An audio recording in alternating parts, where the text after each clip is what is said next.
Hey everybody, it's P.T. Turner, executive producer and host of the Break It Down show. Today's guest is a guy named Brad Johnson, who was a station chief for the CIA, and that means that this is a spy versus spy show. What's cool about this one is we get a chance to examine some real life scenarios. Specifically, we talk about the Hillary Clinton email situation and the whataboutism and how that's kind of not a very good way to represent that. Dianne Feinstein's Chinese chief of staff / limo driver, as well as how we investigate all of these things, whether it's impeachment with the president or Joe Biden and his son. So we get into a lot of those things. Brad has an organization called Americans for Intelligence Reform. He is the president of it, and you can find more about it at intelreform.org. And their idea is that a strong and effective CIA is actually absolutely fundamental to U.S. national security and safety for our citizens. You're going to love this episode. It pushes some buttons, so be ready. You're going to learn some things about how field operators operate and how the guys that guide them also operate. Standard things apply. Rate, review, subscribe, tell your friends. Maybe buy a shirt. I'm going to put new shirts out probably this week. If not, it'll be early next week. It's a good way to support us and help me buy some gear and potentially put John and I on the road to go and do some recording in maybe Tennessee. We'll see how that goes. As always, I encourage you to support SaveTheBrave.org. That is my home charity. That is where my charitable heart and effort goes. And I'll just tell you right now, when you have doubts like who do I donate to, you can donate to Save the Brave. We will put the money to work and we will help save lives. If that matters to you, if that's part of your personal charitable charter, then by all means, do that. Hey, wherever you're out there, have a great holiday season. Whatever holiday you celebrate, in whatever country you're in, I just think it's great that this is the time of year we all sort of slow down, recognize one another regardless of anything else, and just say, have a happy holiday, have a Merry Christmas, Happy Hanukkah, Happy Kwanzaa, Happy Festivus. It's all of these things that make us who we are and unite us as people. This is going to be a great show. You're going to love it. Here's Brad Johnson. Lions Rock Productions. This is Jay Moore. This is Greg Proops. This is Jordan Harbinger. This is Dexter from The Offspring. This is Nathan This is East. Sebastian Younger. This is Rick Marotta. This is Stuart Copeland. This is Mick Gillette. This is Andy Summers. Hey, this is Skunk Baxter. This is Gabby Reese. This is Rob Bell. Hey, this is John Leon Guerrero. Hey, and this is Pete A. Turner. Hi, this is Brad Johnson, president of Americans for Intelligence Reform, intelreform.org, and you're listening to the Break It Down show. Spy versus spy style. Here we go. I got Brad on the show with me. And you know I like to try to take the reality of folks that collect information and bring it to you, because it turns out there's not always a mole at the very top of the CIA or the top of Army Intel. It's usually much more complex than that. But let's look into Brad and what he does. And so, Brad, if you would, just kind of give us a basic bio on, look, I mean, being an office chief overseas is an incredibly sexy job on paper. Let's talk about some of that. But just give us a kind of a basic background and then we'll dive in. Hey, this is P.T. Turner from the Break It Down show, checking in real quick to ask you this. John, Scott, and I all support Save the Brave with our time, our location, our effort, and our money. Each month we give a small amount. Do the same with us. Go to SaveTheBrave.org, click on the Donate tab, pick an amount that you want to come out each month, and they will handle all the rest. I stand behind these folks. Thank you so much. Let's get back to the show. But just give us a kind of a basic background, and then we'll dive in. Okay, sounds good. My background was intelligence operations at the CIA, which is your overseas cadre that runs the espionage arm of things. And so I spent, out of a 25-year career, about almost 20 years of it overseas. So I tried to avoid the headquarters duty as much as possible, preferring to be out in the field. And for field cadre, basically a chief of station, which is the head of a CIA office overseas, and is equivalent of, I guess, the captain of a ship for Navy. CIA is actually largely built on Navy traditions rather than Army, even though it was OSS was led by the Army. So a lot of the powers were actually built on ships' captains' authorities. So that was my background. I was out multiple times as a chief of station, and as I said, most of my career was overseas. When you're a chief of station, are you in the field collecting, or are you just running the day-to-day operations of the office? Well, all of the above. Things have changed a lot in the last few years, particularly under former director of the CIA, John Brennan, where he did what he called modernization. But essentially, what he did was dissolve the operations division, the operations cadre, and created sort of a one size fits all, everybody does everything sort of methodology. So he bragged about this on NPR that what we've done is turn to our overseas partners and in partnership with them, try to accomplish the things that we need to do rather than doing the traditional espionage role of finding people that tell secrets, if you will, the spies, what we would call the spies, who are reporting information secretly to the United States and the United States only. So in that role, my role, certainly you're always doing things because there's always a certain level of cooperation with these liaison services with whom you deal, or overseas partners, if you will. So there's always operations of overseas with different countries and organizations has always been robust and it has always been important. In fact, we just saw that where we just had the recent success in getting Baghdadi.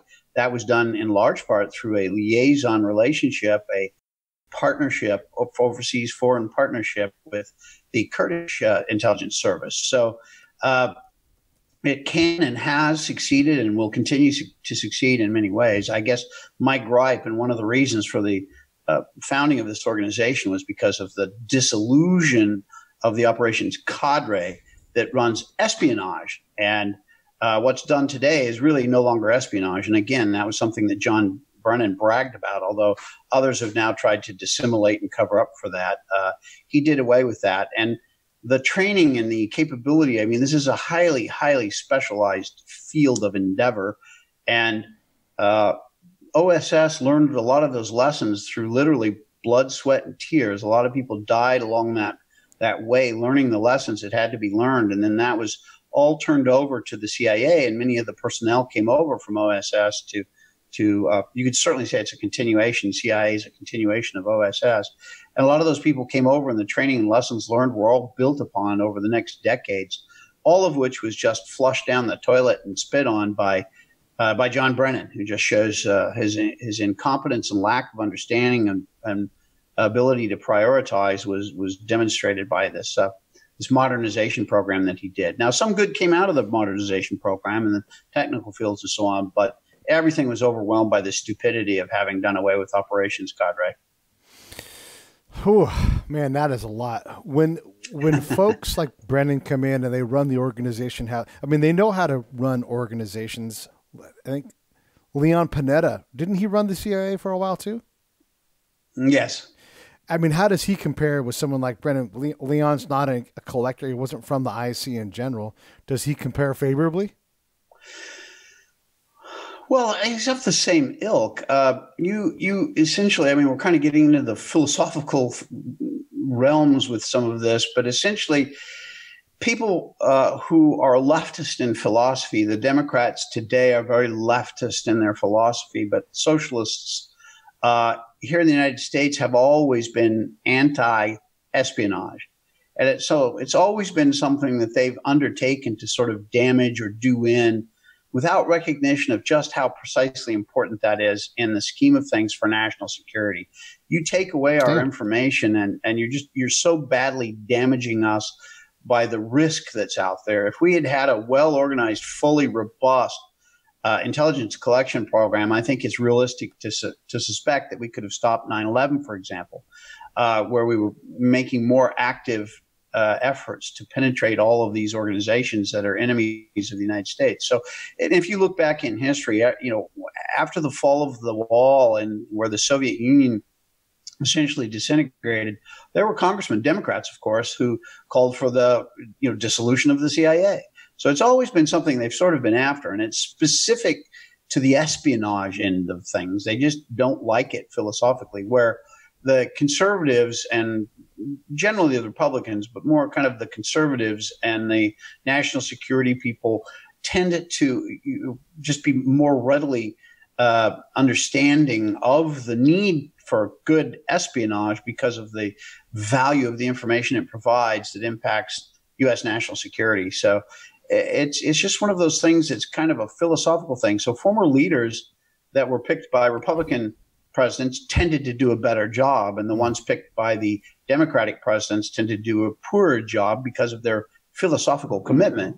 And for example, Jimmy Carter probably was the one it was Stansfield Turner at the time, who was his director of the CIA, probably did the most to really kind of undermine the capabilities of the CIA. And he did a riff. It was known as a Black Thursday because it took place on that day, which is the end of the pay period in federal government. And he let go a couple thousand people, just sent them out the door. A riff is a reduction in force in government terms. Next day, a roughly equal number of people walked out the door and just said, screw this, and left, and they could all retire. So under President Reagan, that was attempted to be recovered and rebuilt, and there was a substantial rekindling of capability at the CIA. But then under Clinton, that again was turned around, and you started to see all this separation where the FBI and CIA weren't allowed to communicate. And I would argue that as a result, we see these problems like 9/11. And that has never really been repaired. And it was finally just done away with. The capabilities of the CIA were just horrendously damaged under specifically the former President Obama and at the hand of John Brennan, former Director John Brennan, who admitted that he had voted for the Communist Party previously and was apparently very friendly to the ideas of Islamic extremism and Islamists, and himself is supposed to be a Muslim. So you just had a kind of an unfriendly audience in charge of intelligence, and it's just that it's something that's been repeated and repeated and repeated, at least in modern history. How often do you need that recalibration, though? I mean, because look, if we're going to be critical of conservatives, they'll take it too far in their direction, whether they're too hawkish or they're, we complain a lot about the Russians meddling in our elections, but let's, you and I both know, like we love to meddle in other people's elections. Like we love to talk about it openly in the newspaper. So, but we don't like what happens to us. So do we need that recalibration back towards a more suspicious, a more left-leaning leader to kind of force the agency not to hobble it, because we don't really want to do that, but we kind of do. Well, a couple things on all of that. I mean, you actually touched on a lot of very interesting and important points. First of all, the people interfering in our elections and us interfering in others' elections. Quite common. It's a normal thing, I would say, in fact, and that goes on in the world. And different countries would like to see different governments come to power in other countries and neighboring countries. And certainly the Obama administration was very active in that. President Obama traveled to Israel and took money and was actively supporting one party over another party. He was very, very active in his dislike for the Netanyahu and him being the prime minister of Israel. So, I mean, it very active, very open. There was no secrets. It was discussed in the press openly. But say Russia coming in and interfering with our elections, or China coming in, or Cuba, much smaller country, but nevertheless very active.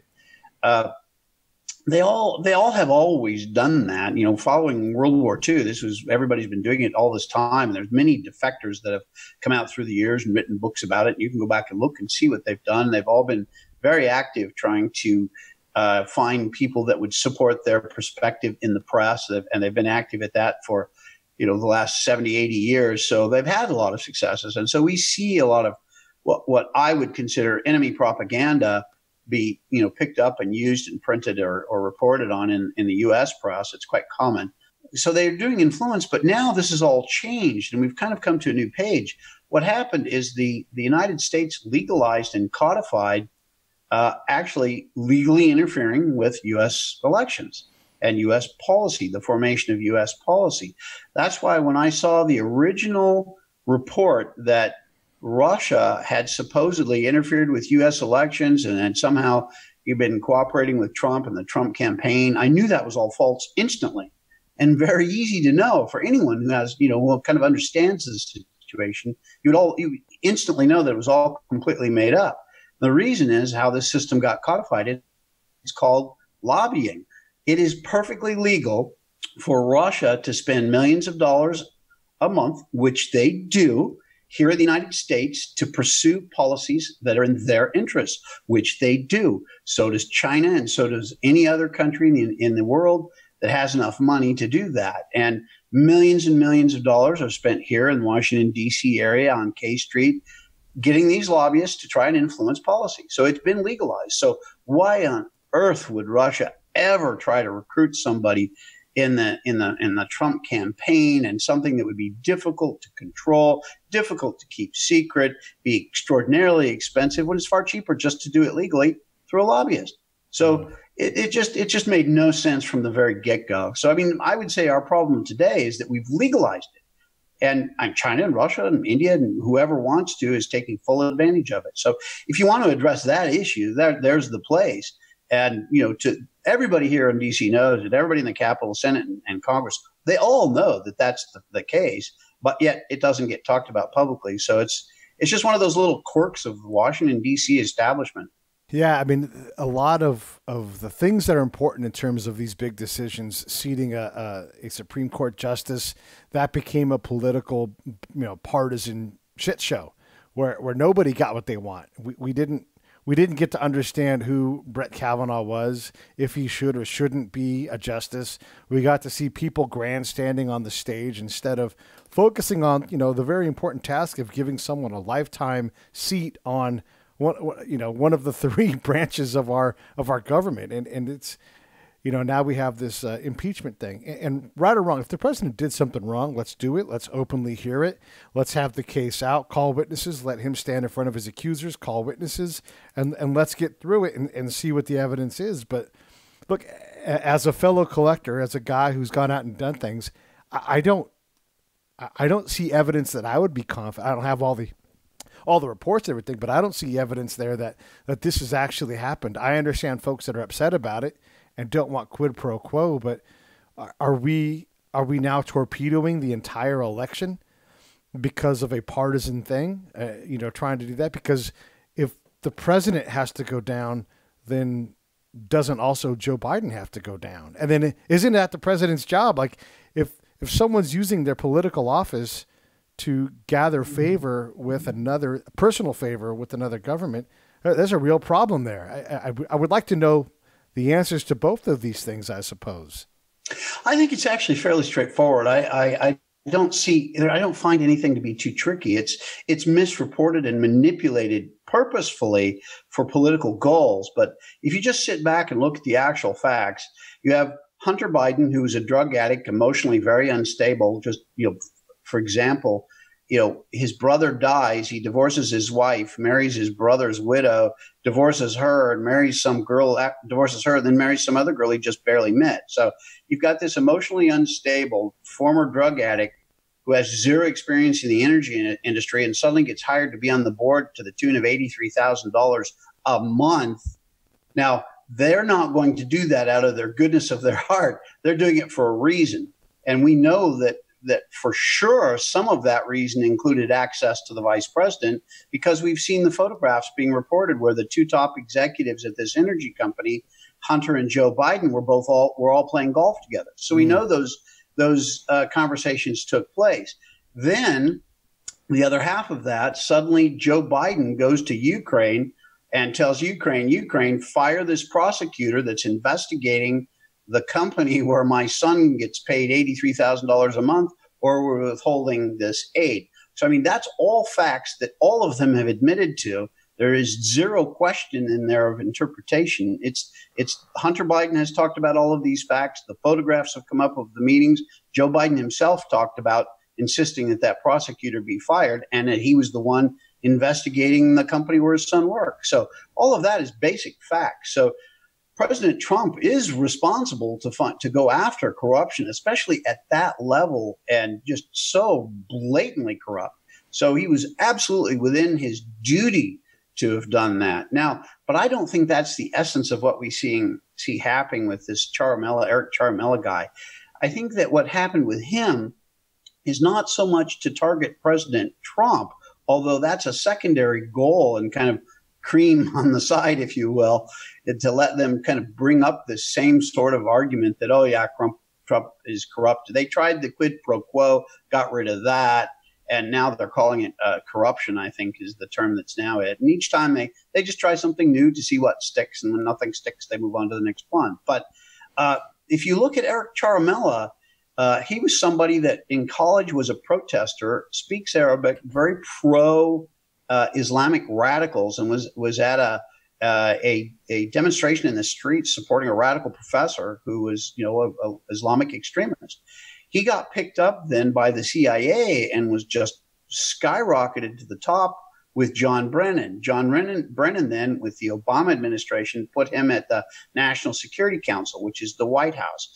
And he, for a while, was an analyst working on Ukraine-Russia issues, and so had some background in Ukraine, so kind of just evolved into being this Ukraine expert. Now, he was on these trips with Joe Biden. He was at the meetings here that Joe Biden had in Washington, D.C. with the Ukrainian people. So he was involved in all of this all the way along, which, talk about irony.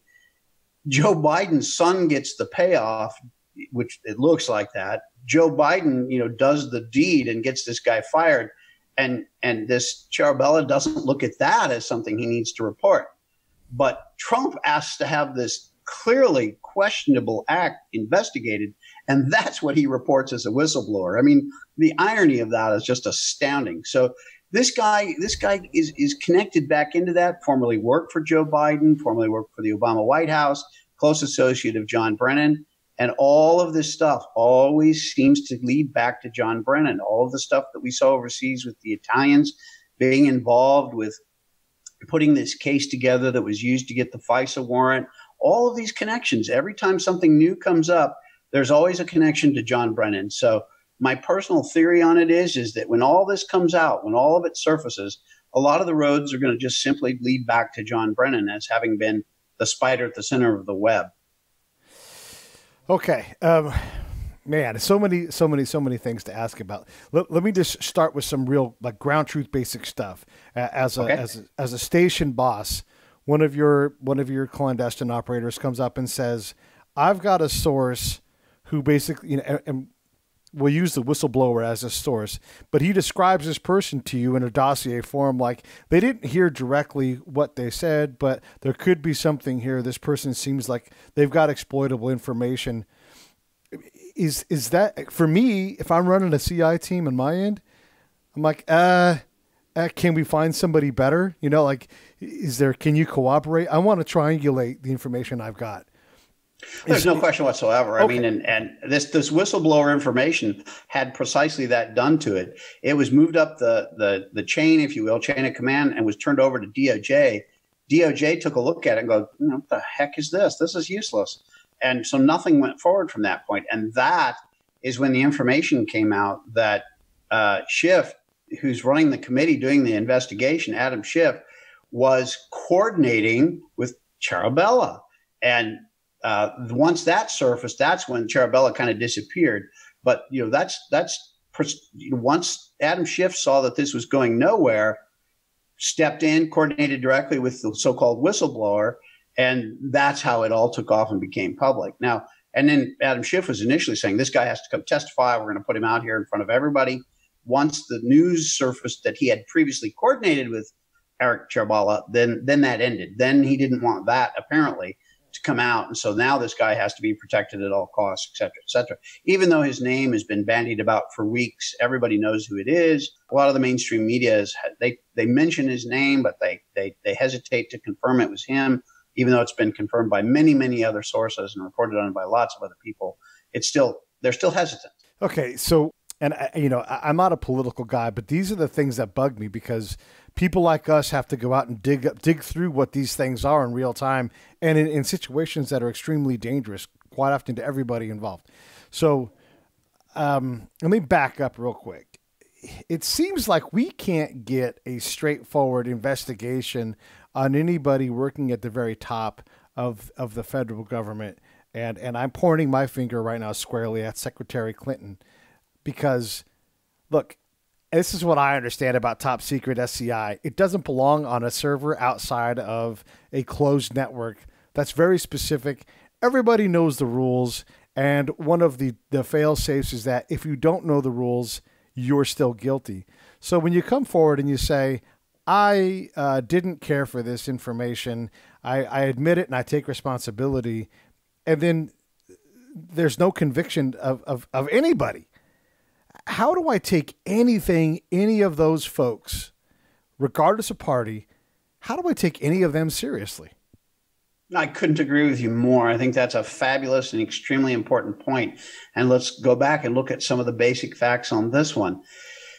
Former FBI Director Comey came out with his infamous, famous speech in July of 2016. And in that speech, that was where he said, oh, yeah, Hillary Clinton did this, this, and this, was extremely careless in her handling of classified documents, but no prosecutor in the United States would go after her on this case. It's just not worth doing. There was no intent, blah, blah, blah. Well, a couple of things. One, first of all, when Comey started talking about Clinton's intent, which is precisely the point that you made, intent is not required. You either have it at home or you do not. Right. If you have it at home, you are guilty. Even if it was an accident, you are guilty. So that once Comey said that, you know he's lying. Right. Because he knows that. He was director of the FBI. He's fully familiar with all of those things. So now the other part of it, one of the things Comey said there was, hey, this is P.A. Turner from Lions Rock Productions. We create podcasts around here. And if you, your brand, or your company want to figure out how to do a podcast, just talk to me. I'll give you the advice on the right gear, the best plan, and show you how to take a podcast that makes sense for you, that's sustainable, that's scalable, and fun. Hit me up at pete@breakitdownshow.com. Let me help. I want to hear about it. Now, the other part of it, one of the things Comey said there was, he said there were numbers of strings of communication containing classified document, and he made a comment like there were 12 or 15 of them, each containing several hundred classified documents. So you kind of just guesstimate, and you're probably talking between 2,500, 3,000 classified documents. Now, I got to say that's a lot of classified documents to have released essentially out into the public. Now, the FBI then did an IG, an Inspector General report, looking at all of this. They went to the FBI agent who was investigating the computer, the laptop computer that was Anthony Weiner's that contained all these classified documents. That guy reported to the FBI IG that James Comey had misled the American people and was off by the number of classified documents by a factor of 10. Wow. That means we're no longer talking about 2,500 or 3,000. We're talking about 25,000 or 30,000 classified documents. I mean, that is just absolutely, completely out of control. One more step to this. There was a second, that computer then was sent to Quantico, which is where the FBI does its forensic work, and a second IG report was done. The second IG report reconfirmed what was mentioned in the first IG report, that there was a second area of memory that had not been exploited that appeared to contain an equal number of documents. So some portion of which would then be classified. So we don't know. There would probably be some overlap of documents within these two memories. But now we're probably talking, maybe as many as 60 or 70,000 classified documents. Now, say one classified document has gotten lots of people in trouble. There's people doing jail time over one classified document. And so we're looking at perhaps as many as 70,000 classified documents, possibly more, that the Hillary Clinton team, because to do that, it takes a team. It's not something one person would just do, especially somebody like Hillary Clinton, who was A, busy, and C, or B, doesn't know that much about this sort of thing. So, 70,000 documents are out there. Nothing is done whatsoever. State Department about 2 weeks ago came out with their IG report that basically said, well, there were 31 security violations which have been adjudicated just as governmentese for, whoever was supposed to get punished for a violation got punished, meaning they got a letter in their file or whatever. Those are the sorts of things that could happen. Nobody was fired, or they would have reported that. So there was some sort of administrative action taken against whoever was held responsible for those 31 security violations, which is essentially a few slaps on the wrist and nothing happened for 70,000, perhaps 70,000 classified documents. And one final thing on that, and I'll let it rest a bit, but the way that has to be done, it's a closed system, precisely as you said. So on a classified computer system, you have the computer screen and your keyboard. You're not able to put a thumb drive in there and make copies of everything, share to another computer that's not on the classified system. There's no way to connect up. So the way that you get these documents off is to print them. Everybody can print. And those are all carefully kept track of. So all of those documents that were printed off, the government knows who printed them off, exactly the moment when they did it, whose computer, who authorized it. All of those things are of record, clear record. And those records are still there. So we know who did it, but that's not followed up on. State Department says there's no problem there. There's no there there. And so you print that off. Now, one of the things that Hillary Clinton has made a big deal out of saying was, well, they weren't marked classified at the time. That's all correct. So what happened? When you print off a classified document, it has a header and a footer. Both the header and the footer give the classification of the document. So somebody had to cut those off, scan it, and put it into an unclassified system, and then start emailing them out. And I would say that this is what James Comey said in that July 2016 speech, that all this was done to make things easy for Hillary Clinton. So I would say that pretty clearly what has happened is her team set about to do all of this, and they would cut off the header and footer, scan the document, and then they would send it out to her BlackBerry, which is many, many photographs of her flipping through her BlackBerry looking at things. But no one has ever looked at the damage, done a damage assessment. We don't even know the number of classified documents that were out there. Were there 70,000? Was it 150,000? Was it 30,000? Nobody knows, as far as I know, how many documents are actually out there. Let me speak to the audience for a minute and kind of give them some context on some of this. So look, top secret information is processed in a specific facility. On occasion, it can happen somewhere else, but if you're going to be working day to day, you go into a thing called a Schiff. And Schiff stands for really top secret shit happens here. If someone walks into that building, they don't just walk directly into the Schiff. They walk into a secure checkpoint. You sign in. You surrender your phone. If you've never been there before, they likely make you read a form to say, you understand you're walking to an area where they're processing TS, SCI, and you can't, SCI means special compartment information. So you can't even get that information unless you have specific permission. So there's all these layers because it turns out we know how to protect top secret if everybody plays by the rules.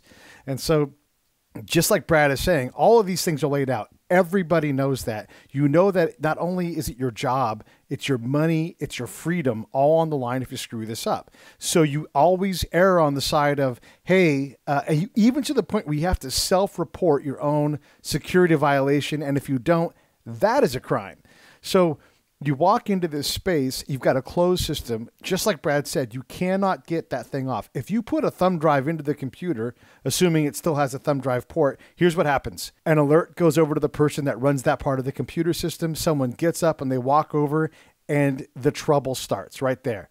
Like there's no denying any of this. It's all, you cannot have top secret leave. Because here's what happens when top secret leaves, and we're not even talking about secret. We're talking about the highest level, specially compartmentalized, so that you can't know someone's name or someone's source's name or what a special program or a special technology. It's protected because people's lives are at stake. And that's precisely right. Yeah, exactly. People die about this stuff. So here's the rule in the intelligence community. If that stuff, well, first off, we assume everything's compromised anyhow. If the stuff gets out of the system, one, there's a real problem. Someone's not following the rules. Two, it's all compromised. So if there's 70,000 documents, we're assuming that someone, now let me flip it, and I'm going to give it back to Brad. Brad, if I told you as a station chief that there is a super senior government leader in your area that is reckless with classification, and you have a chance to access that person's workspace by hiring in, or you have someone that already has a job there, Is that of interest to you as someone who processes information for the government? Well, yes, of course, it would be of interest to me. I'm assuming what you're discussing about it would be, say, just for example, not pointing a finger, but just say, for example, that an ambassador in a country where I was working, a U.S. ambassador, was allowing classified information to escape his control. That would be of interest. It wouldn't be something where I would take direct action. That would be something to be reported up the chain, up the food chain, and let the big boys take care of that. Then they would. Those sorts of discussions, for example, would take place at a very senior level in Washington, D.C., not in that country between a chief of station and an ambassador. So, that would certainly be something I would look at. Yeah. So as someone who's collected information, give me a sniff of that opportunity, and I'm going to stop everything. And I'm going to put all of my resources into exploiting that one thing because it may be temporary, but I'm going to do everything I can. I'll spend millions of dollars if I've got access to it. And like you said, Brad, it's going to get elevated above my level because it's really valuable to have access to that information. So, yeah, if it's a foreign, if it's somebody who's being sloppy with information in that country, not an American, and I'm able to go after the information they're providing, like let's say the vice president of country X, where I'm the chief of station, and that guy's being sloppy with information. If I can collect all that up, we'll do that all day long. Absolutely. I mean, that's a career-making operation. It could be. Yeah, it could be. It would depend on what you get. But yeah, it would certainly not do you any harm, just no matter how you slice it. It would be something worth going after. Yeah. So, and the reason why we take that aside is to say, this is not whataboutism. That is a significant event in the security of the United States. We don't know what's been compromised. We don't even know how many things were released or in the open because of this whole thing. And so then when we come all the way back to these investigations, if you can't get that part right, a cut and dry case where the person admits to it, and obviously it's a system, and look, if I work for Secretary Clinton and I have my clearance and I'm using it, I'm going to say, hey, I'll do whatever the boss needs. But I'm not pulling top secret out of the Schiff without some kind of written guarantee that she's going to give me top cover because I'm not going to jail for this shit, And I don't know anybody at that level that wouldn't want that. I agree. And two very important points out of all of this. One, all of those people that were apparently the ones doing the day-to-day mechanics of pulling classified information off of printing off classified information from a computer and then cutting it off, scanning it, and transferring it to the unclassified system. Those people apparently were all had a deal made with them by DOJ, and that was the famous case of where they were out, with hammers, breaking their BlackBerries into little pieces to destroy the evidence. The other part of it is, and by the way, there are no ports on a classified computer. There's no thumb drive port. So, it's physically impossible to do it. The only way to get the classified information off is to print it. And they do that absolutely 100% purposefully. So you see who printed off what when. Case in point, you remember the case of Felicity Winter. She was somebody, a never Trumper who hated Trump, that was working as a contractor, had started out as Air Force, brought her clearance across, and was working for a contracting company, saw something that she thought would damage Trump, printed it out and gave it to the press, who then ran with it and printed it. So that's how they tracked it down. I remember in the press reporting at the time that there had only been 3 people that printed it out. The other 2 were, somewhere else doing something else. And she was the only one. And they immediately tracked it down to her. And she's still in jail to this day, I believe. Now, the final point out of all that's to me is absolutely fundamental and most important, and such a strong indicator of the depth of corruption, the political corruption that exists in Washington, D.C., is where is the damage assessment? Yeah. And you had just alluded to this. Where is it? They're required to do a damage assessment and have not. Now, in the early days of when Clinton was in the Secretary of State position, and this process would have begun if it was done as I'm suggesting out of all of this, there were a lot of things going on, like according to press reporting, the entire Chinese spy program, the CIA's penetrations of Chinese government and information and technical information were all wrapped up, and apparently roughly 30 people were pulled out of their desks, walked out the front door, and shot on the sidewalk in front of their buildings to make a point to everybody else, and another handful are in jail to this day. Well, there was also an Iranian missile technology guy that was arrested and ended up being shot. A lot of these sorts of things were taking place in that general time frame. Now, nobody can tell you for sure that those people weren't killed because of Hillary Clinton's leaking out of this information. And I think what this is in fact the origin of this whole Mueller investigation and the FISA warrant. If you just look at the facts, what fits the facts, kind of taking an Occam's razor look at this, what fits the facts is that Hillary Clinton had a real problem because she would have realized those names of all those people were included in these documents within this hypothesis, and that they all got killed. So she knew that she was on the stick for that and had to find a way out. So John Brennan was a close associate, a friend, somebody she knew, had some confidence in. He was a party loyalist who was in charge of the CIA at the time. So it looks like she went to him and said, I got a mess here. How do I fix this?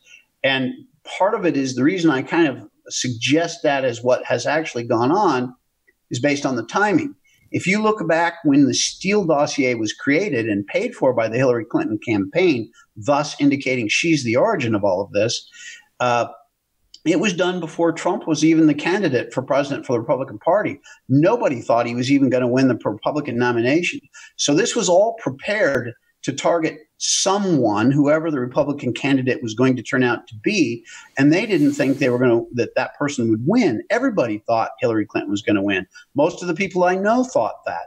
So the only thing that fits the facts is that it originated with Hillary Clinton in order to cover her tracks for all these leaked documents that got people killed. That's the one solution that fits all of the facts.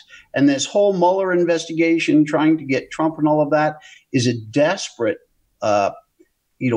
effort on the part of all of these people now at this point to cover tracks. And I think all of this latest thing with Ukraine is to cover tracks. I think the Mueller investigation was to cover tracks. And I think the great fear of these people and what's coming that everybody knows is coming is the final investigation coming out of DOJ, looking at all of this, the origins of the FISA warrant, and how all of this got started and kicked off. Now, Attorney General Barr has said multiple times that he's asked how all this got started. And the answers that he gets don't make any sense, and they're all conflict with each other. So clearly from the get-go, this whole thing smells bad, looks bad, and I think it's going to ultimately blow up in the face of the Democrats, and I think we're going to see people go to jail. I would even suggest more. I would suggest that some of this approaches the line of treason. And I also remind everybody that just the day after or 2 days after the Mueller investigation ended, Attorney General Barr put federal execution back on the table. So there is now the death penalty for federal criminal activity, federal crimes. Treason would be one of those. I think that was done with forethought and understanding of what was coming, because I think there's people here that have crossed the line. And I would certainly be looking at all of these names you and I have mentioned so far. And I would not be surprised. It may only be a ploy. It may be real.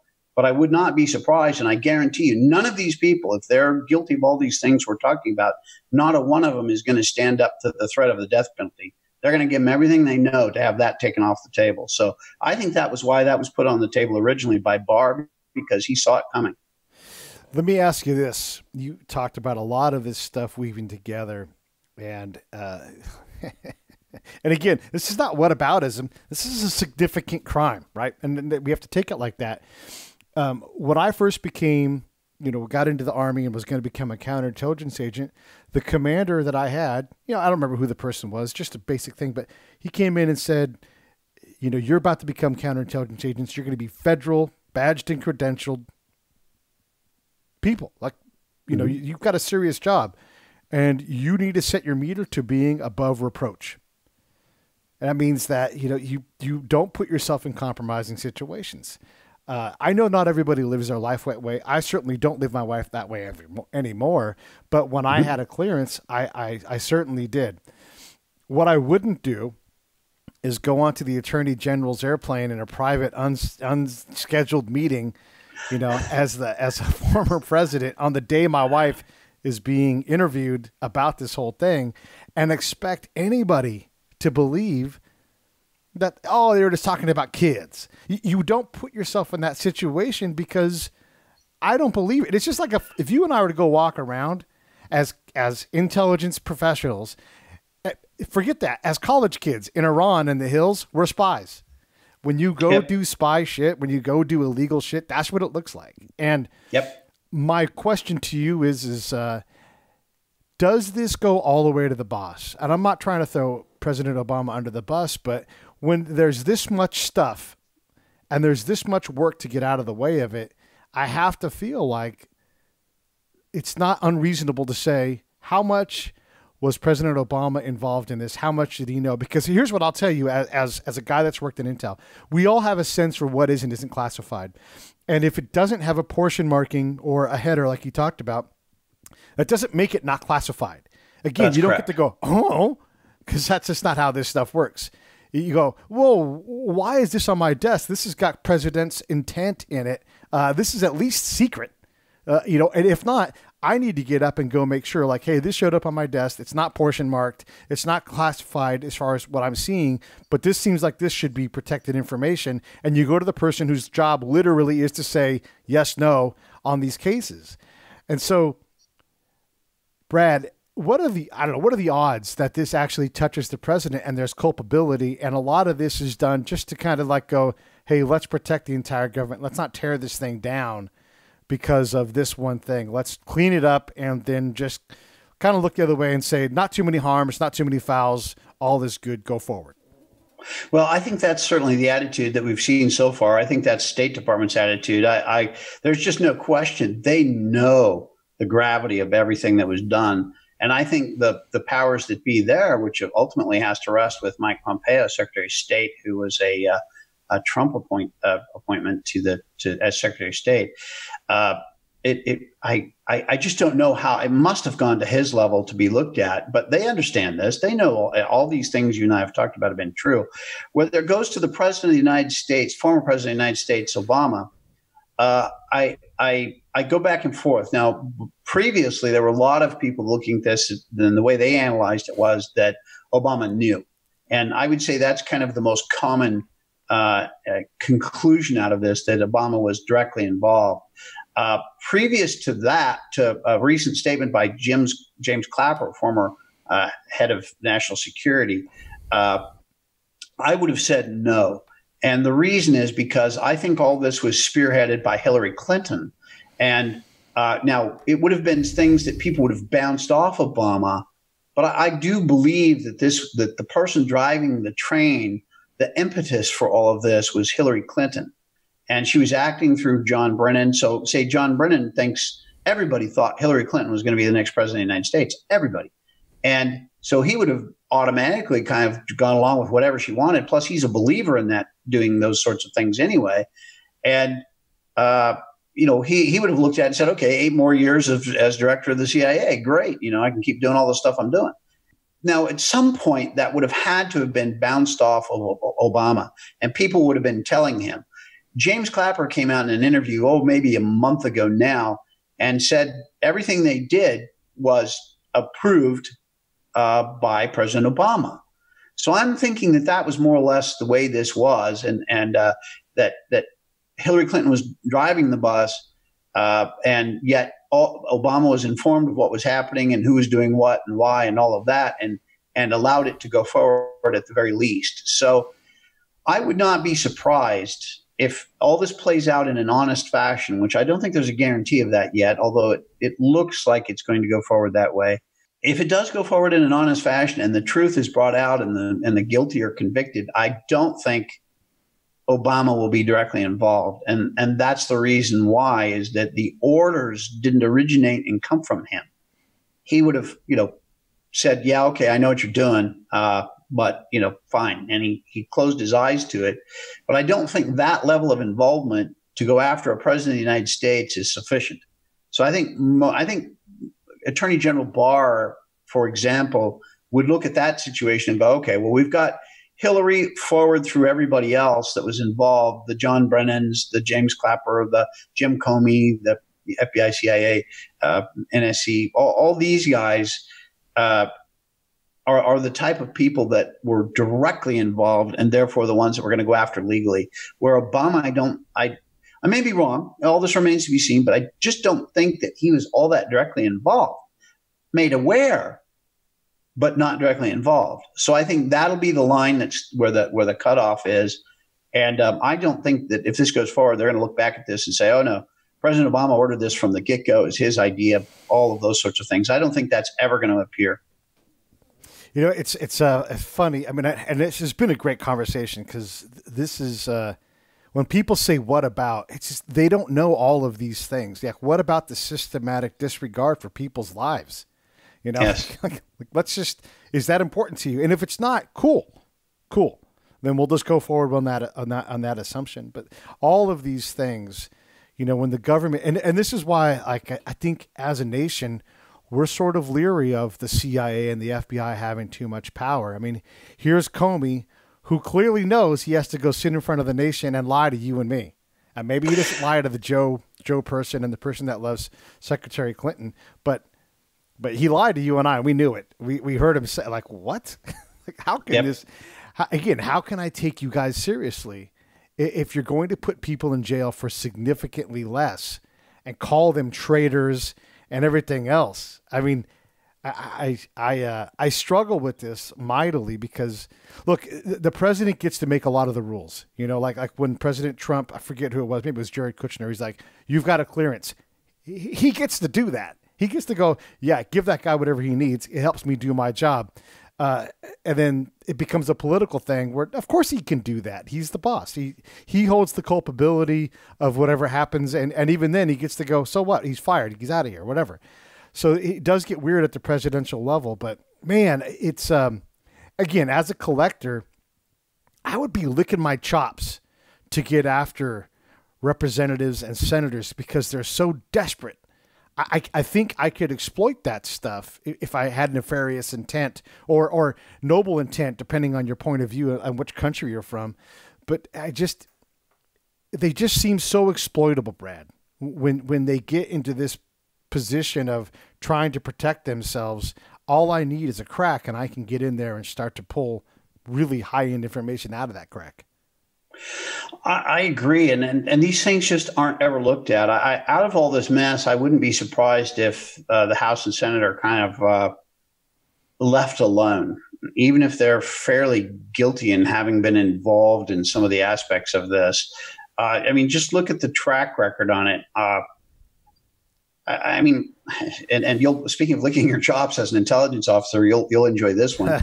You know, look what happened with Dianne Feinstein. Oh my God. What comes out of all of this? Even bring it up. Yeah, I go big crazy. deal, but she has a guy who's her chief of staff out in California, who's been a spy for the Chinese for 20 years. Now, her husband, by the way, is a venture capitalist guy, and they've made several $100 million doing business with the Chinese, according to her own economic report that she has to do her accounting release on how much money they own and stuff. And so they've made hundreds of millions of dollars doing business with the Chinese, and it unfolds that this guy on her staff, or chief of staff for 20 years, is a Chinese spy. Now, her immediate reaction was, and by the way, the FBI went to her right away and said, hey, we believe that this guy's a spy. We know he's a spy for XYZ reasons.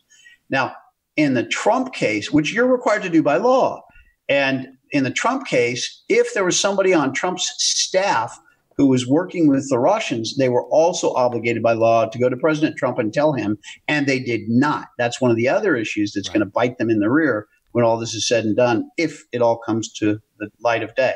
So this Chinese guy out there, Dianne Feinstein says, well, he didn't have any classified or access to classified information. He was out in California, where I don't keep classified information, but he was also her driver.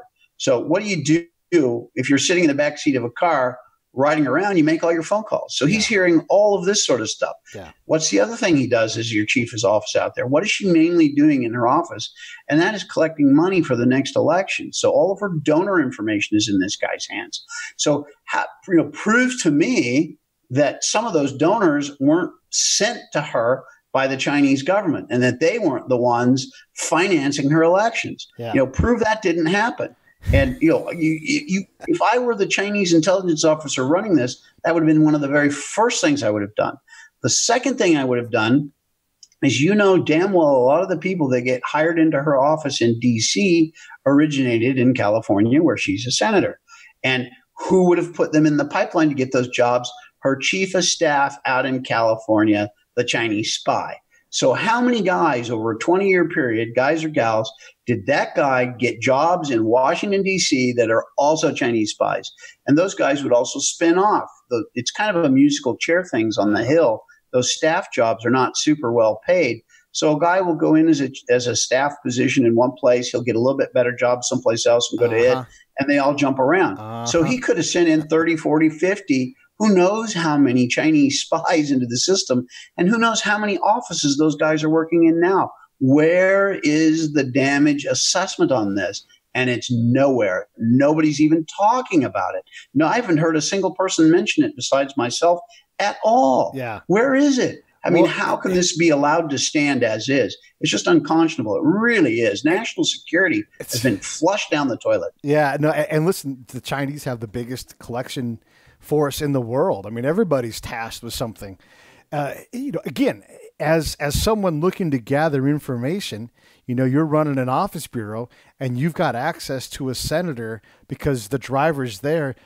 That's your baby. You're not going to put that person into a position where they're doing anything extra. You might exploit what's in the car, but if you're going to be the chief of staff and recommend people to hire, I'm going to work the shit out of that. And I am. I'm going to put as many people through the pipeline as I can, keep my baby protected, not put them through anything they don't need to go through. And I'm just going to sponge all of that stuff up. And then also, as I do that, I'm going to find other things that are exploitable with these people that are hired.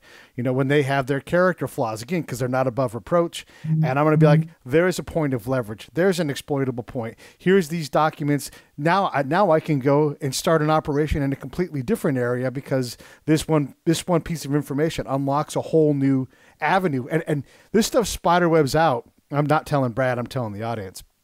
In a hurry. I just need access to information so I can get access to more information.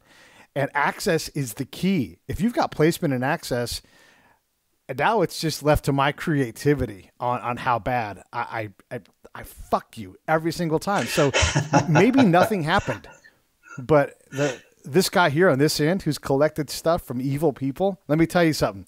I'm not going to fail at that. And I'm never going to quit. And I'm constantly going to work that system until that person's swinging from a noose, ultimately, because it's me against them.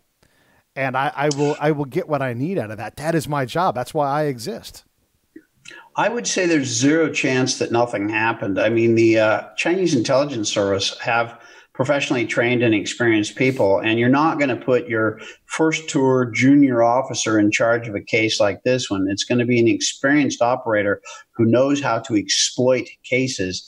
And just think of it from that individual, the Chinese intelligence officer's perspective. He could have, in this pipeline we've been talking about, running agents through this pipeline into Washington, D.C. and let them spread out from there and then start reporting back to China. Talk about wanting to get a promotion. I mean, that would certainly do the trick for him. Yeah. And look at some of the other aspects of this. So it's easy to manipulate once you're in that far. So, for example, this chief of staff, like I said, he's going to have his finger on all the donors and be talking to these people for the senator. Yeah. He's going to be the local contact for these people.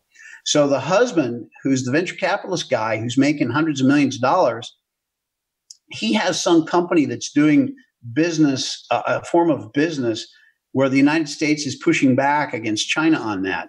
And so some U.S. aspect of that company here in the United States starts contributing money to Dianne Feinstein's campaign, large contributions there. She's naturally going to be friendly to them.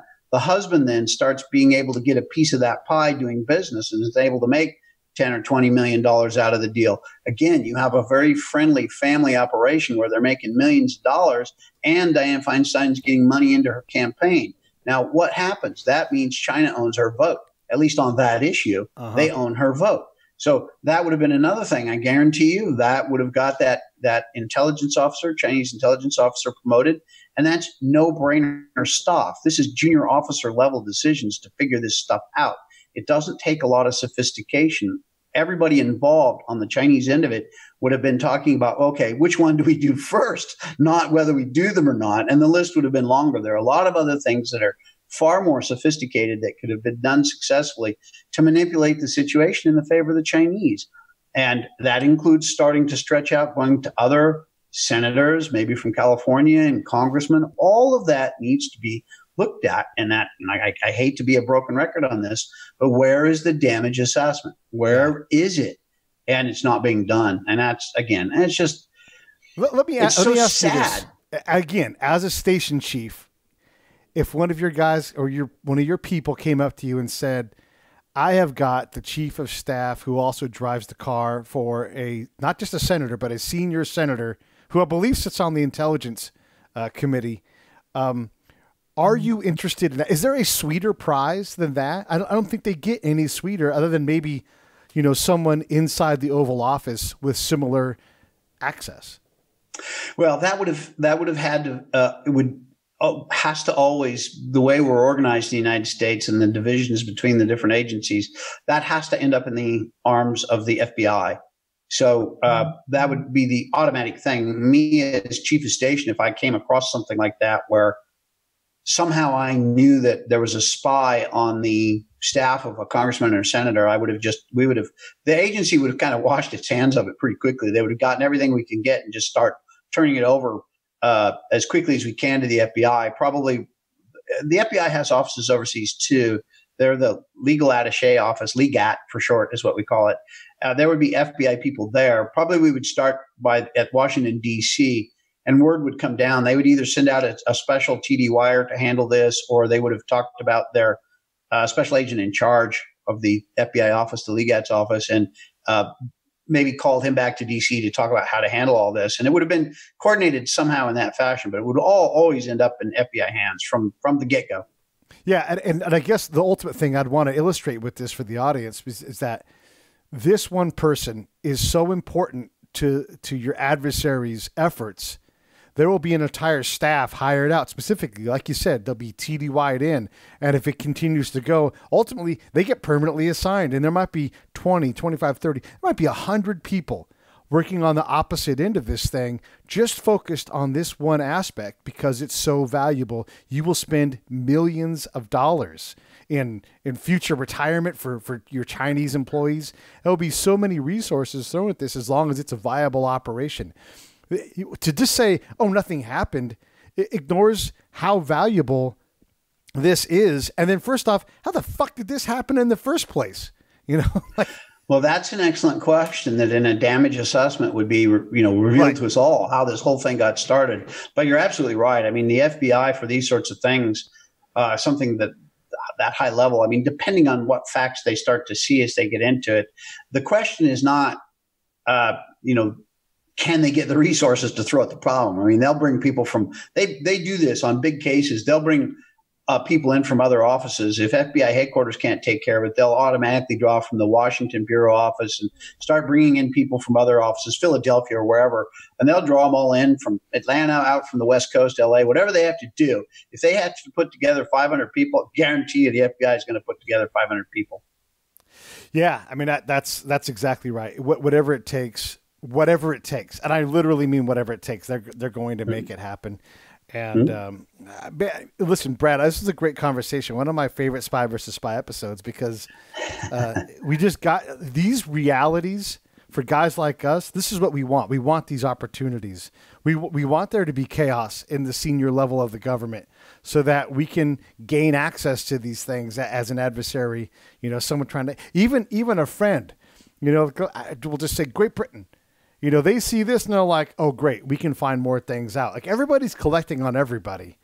And if you have chaos like this, it's not hard to find people to exploit whether it's passively or actively, and you can really change the outcome for your nation. Because you're right. How many votes do you need when there's something coming through the Congress? And the Chinese look around, they're like, okay, they're doing the same thing that Congress is doing. We have these 18 votes. How do we get the next 20 that we need to flip this thing from A to B? That absolutely happens. It's statecraft, but what's the information system for statecraft? It's the CIA, it's the FBI, it's the Army CI, all of these things that give them the ability to find the assets to create the impact that they want with another nation. Yeah, it's a funny game and dance out here all the time that's going on at the political level. I think the population in general of the United States of America understands that this is going all the time at some level, and that's why one of the most least trusted groups of people in the United States is Congress. Yeah, because they just see it. But the quirk out of all of this is most people like their local congressman or senator, but then they think that everybody else is guilty of all this stuff. But I think they all are. Yeah. I always start with, well, vote your guy out. Take all your incumbents and vote them out. Well, but my guy's good. Okay. And that's why we're in the mess we're in. And okay. Seriously. Well, listen, Brad, we've done an hour, and it was, I don't know, I really enjoyed it, and I would love to have you come back on and do some more. You guys can find more about Brad at intelreform.org. intelreform.org. You can also link with Brad on LinkedIn. And what a great conversation from a guy that's done work in real life, not just someone who's written a book and theorized. This is a guy who's a tactician and knows how to get what he needs from the people in the field. So thanks, Brad, for coming on and sharing your story, at least, talking about these great stories. Thank you. It's Americans for Intelligence Reform. We're on Facebook, YouTube, and certainly the website at intelreform.org. Thank you so much. It's great talking with you.